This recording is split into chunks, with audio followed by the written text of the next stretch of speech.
Hello दोस्तों। क्या आप जानते हैं कि जो हमारे विश्व में झील है, लेक्स, उनका निर्माण कैसे हुआ है? नहीं। क्या आप जानते हैं कि जो सबसे गहरा झील है उसका नाम क्या है? ये भी नहीं जानते होंगे। तो चलिए जानते हैं आज लेक्स के बारे में और देखते हैं कि कहाँ कहाँ कौन कौन से इम्पोर्टेंट लेक्स हैं और उनकी कुछ खासियत, जो इम्पोर्टेंट बातें हैं उनके बारे में। चलिए जानते हैं।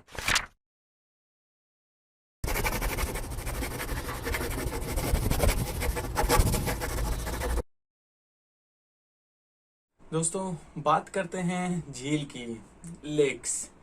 विश्व में अनेक अनेक प्रकार के झील पाए जाते हैं। उनके कुछ कुछ अलग अलग विवरण हैं, कैसे बनता है, उसमें खारा पानी है या फिर मीठा जल है। तो ऐसे ऐसे कुछ अलग अलग चीजों में उनको विभाजित किया जाता है। तो उसमें पहले हम बात करते हैं कि झील है क्या। तो झील को आप समझिए कि जो एक जल राशि, बहुत ज्यादा मात्रा में कोई एक जल राशि है जो कि चारों तरफ स्थल भाग से घेरा हुआ होता है, उसको झील कहते हैं। झील, आपको जैसा बोला कि उसमें भी मीठे और खारे पानी होते हैं, लेकिन उसमें मुख्यतः रूप से खारे पानी ही पाए जाते हैं।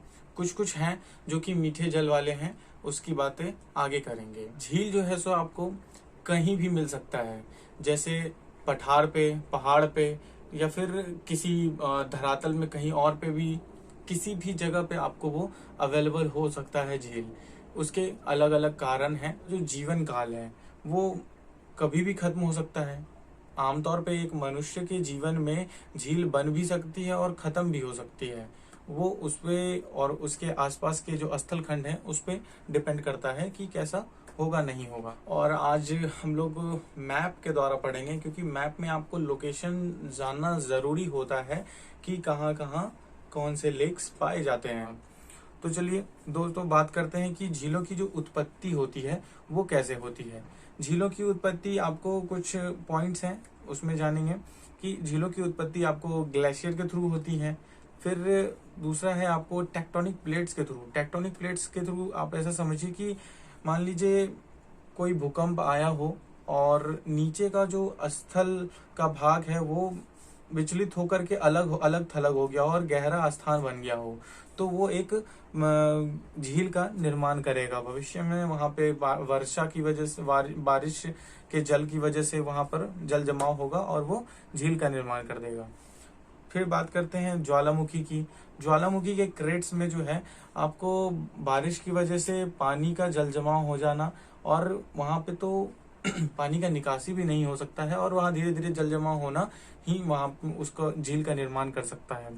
फिर बात करते हैं अवरोध, बैरियर उत्पन्न होना। बैरियर मतलब अवरोध, जो कहेंगे एक तरह से कि जो घाटियां हैं, पहाड़ों के बीच की जो घाटियां हैं, घाटियों से जब पानी की धाराएं बह रही हों और किसी लैंडस्लाइड की वजह से वो घाटी जाम हो गया हो, मतलब बैरियर के जैसा वो लैंडस्लाइड जो वहां पे मलबा है वो काम करेगा बैरियर की तरह, और पीछे जल जमाव होता चला जाएगा धीरे धीरे, तो वो भी झील का निर्माण कर देता है।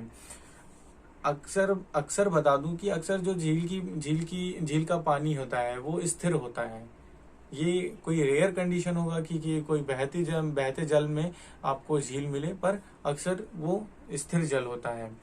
फिर बात करते हैं कि अवसाद में आता है कि जो मान लीजिए कोई धाराएं बह रही हों नदी से।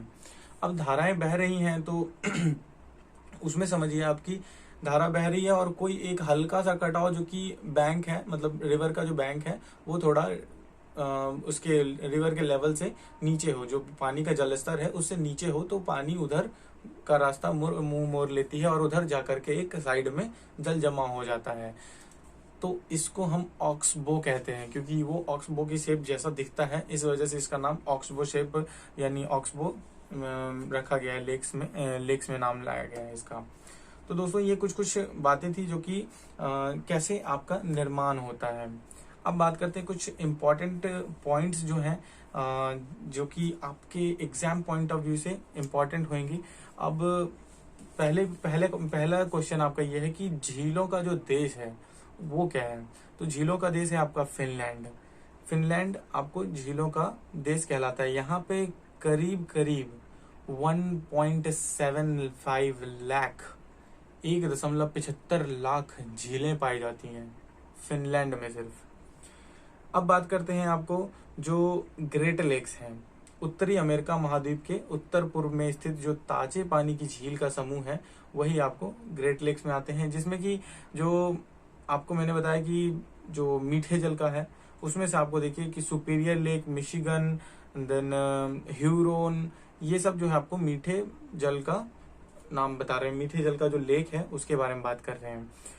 विश्व की जो सबसे बड़ी मीठे जल की जो लेक है, झील है, वो है आपको सुपीरियर झील। सुपीरियर झील आपको नॉर्मली आप समझिए कि जो वो एरिया वाइज है, एक्चुअली में वो एरिया वाइज है। अगर वॉल्यूम वाइज लेते हैं तो आपको लेक बैकाल होता है, क्योंकि वो लेक बैकाल सबसे गहरा है, डीपेस्ट है। वो लेक बैकाल की गहराई आपको करीब 1600 मीटर के आसपास होती है, और इसी वजह से वहां पे आयतन में अगर वॉल्यूम में देखें तो बहुत ज्यादा वहां पे पानी है मीठे जल का, इस वजह से वहां वॉल्यूम में ज्यादा है। और एरिया वाइज अगर देखें तो आपको सुपीरियर झील है। फिर बात करते हैं कुछ जो विश्व की दूसरी सबसे गहरी है, जैसे कि लेक बैकाल हुई, और दूसरी सबसे गहरी झील है वो है आपको टांगनिका झील। टांगनिका झील ही आपको सबसे गहरी है दूसरी, जिसका कि 1400 मीटर करीब उसका डेप्थ है। अब बात करते हैं जो खारे जल है। जो विश्व के सबसे बड़े और खारे जल हैं वो आपको पड़ता है कैस्पियन सी। कैस्पियन सी आपको जो है खारे जल का सबसे बड़ा वो एरिया, सबसे ज्यादा मात्रा में वहां पे खारे जल का है, और इसका जो क्षेत्रफल है वो करीब आपको पड़ता है 3,71,000 स्क्वायर किलोमीटर। इसको एरिया वाइज हम लोग देखते हैं, 3,71,000 स्क्वायर किलोमीटर पड़ता है। बात करते हैं जो सबसे पुरानी जो झीलें हैं उसके बारे में। तो पुरानी जो झील है उसमें आप लेक बैकाल, जो पुरानी झील है सबसे, उसको लेक बैकाल कहते हैं। लेक बैकाल जो कि सबसे गहरा भी है और मीठे पानी में सबसे ज्यादा आयतन में उसका है। अब जैसा कि हमने बताया आपको कि कुछ मीठे जल के हैं, कुछ खारे जल के हैं। अब खारे जल में सबकी अलग अलग लवणता यानी उसकी सैलिनिटी होती है। तो सैलिनिटी में आप जाने कि टर्की का जो एक वॉन झील है उसकी सैलिनिटी सबसे ज्यादा है, वो करीब आपको 330% सैलिनिटी उसमें मिलेंगी। और फिर बात करते हैं उसका डेड सी की। तो डेड सी में भी आपको आपकी सैलिनिटी बहुत ज्यादा है, उसमें आपको 200 करीब आपको पड़ेंगे, 238% उसमें आपको सैलिनिटी मिलेंगी डेड सी में। बात करते हैं अरल सागर की। तो अरल सागर एक खारे पानी का झील है जो कि कजाकिस्तान और उज्बेकिस्तान की सीमा पर स्थित है। फिर बात करते हैं आपको जो अंगुली नुमा झील जो है, फिंगर लेक, अंगुली नुमा झील, वो आपके फिंगर्स जैसे दिखते हैं। वो आपको छोटी छोटी झीलों की श्रृंखला है जो कि अमेरिका के न्यूयॉर्क में स्थित है। तो दोस्तों ये सब इम्पोर्टेंट लेक्स के बारे में कुछ पॉइंट्स थे, और एक दो और है, जैसे कि सबसे ऊंचाई वाला जो है, जो सबसे वो झील जो कि सबसे ऊंचाई पर स्थित है वो आपको तिब्बत में पड़ेगा, जो कि है पामयोंग त्सो। इसकी ऊंचाई आपको 5,018 मीटर है। मतलब इतनी ऊंचाई पर जो तिब्बत के पठार हैं उसमें आपको ये पाया जाता है। और सबसे जो डीपेस्ट, मतलब डीपेस्ट नहीं कहेंगे, सबसे जो निचले स्तर पर है समुद्र तल से सबसे नीचे स्तर पर जो है वो आपको पड़ता है डेड सी। डेड सी लेक जो है वो आपको सबसे नीचे तल पे आपको वो पड़ता है।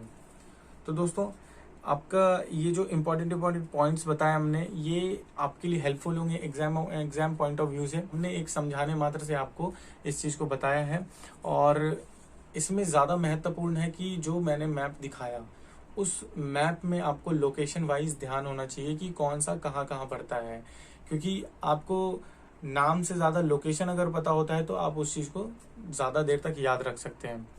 दोस्तों लॉकडाउन का वक्त चल रहा है और रहना है आपको घर में, इसलिए आप जमकर तैयारी करें और पढ़ते रहें।